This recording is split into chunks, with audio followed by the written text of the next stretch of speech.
যারা নতুন প্রাণায়াম শুরু করতে চাইছেন আজকের ভিডিওতে রয়েছে তাদের জন্য সহজ কিছু প্রাণায়ামের সিকোয়েন্স। প্রাণায়াম করার জন্য আমাদেরকে সবার প্রথমে দুটো জিনিস মাথায় রাখতে হবে। আমাদেরকে শিরদাঁড়া সোজা করে বসতে হবে এবং দ্বিতীয়ত আমাদেরকে যে কোনো একটা কমফোর্টেবল পশ্চারে বা সুখাসনে বসতে হবে। শুরু করতে হবে অ্যাবডোমিনাল ব্রিদিং দিয়ে। তার জন্য বাম হাতে আমরা নেব জ্ঞান মুদ্রা, ডান হাত আমরা রাখবো পেটে নাভির ওপরে এবং আমরা যখন শ্বাস নিব তখন আমাদের পেট বাইরের দিকে ফুলবে এবং যখন শ্বাস ছাড়বো পেট ভেতরের দিকে ঢুকবে। এইভাবে প্রত্যেকটা ব্রিদিংয়ে কনসেন্ট্রেট করে আমাদেরকে এই প্রাণায়ামটি করতে হবে।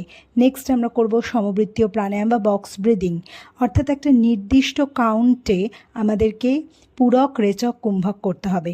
ধরুন 4 কাউন্ট করে আমি যদি শ্বাস নেই তবে 4 কাউন্ট করেই সেই শ্বাসটাকে ভেতরে হোল্ড করব, 4 কাউন্ট করেই আমি এক্সহেল করব বা শ্বাস ছাড়ব এবং 4 কাউন্ট করে আমি বহিঃকুম্ভক করব, অর্থাৎ এক্সহেল করার পরে ব্রিথটাকে হোল্ড করব।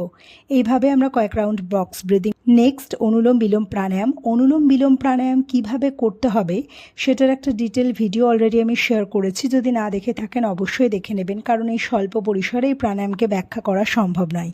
এরপরে করতে হবে ভ্রামরী প্রাণায়াম। ভ্রামরী প্রাণায়ামেরও একটা আলাদা ভিডিও করা আছে। যেহেতু এই দুটো ভিডিও ডিটেলে এক্সপ্লেন করা প্রয়োজন তাই, এবং এই স্বল্প পরিসরে এটা সম্ভব নয়, তাই অবশ্যই ভিডিও দুটো চেক করে নেবেন। এবং সমস্ত প্রাণায়ামগুলো করার পরে শেষে আমরা করব ওম চ্যান্টিং। আমরা ওম চ্যান্টিং করব অন্তত 3 থেকে 5 বার, কারণ এই ওম চ্যান্টিং আমাদের নেগেটিভ ইমোশনকে কন্ট্রোল করতে সাহায্য করে। নমঃ শিবায়।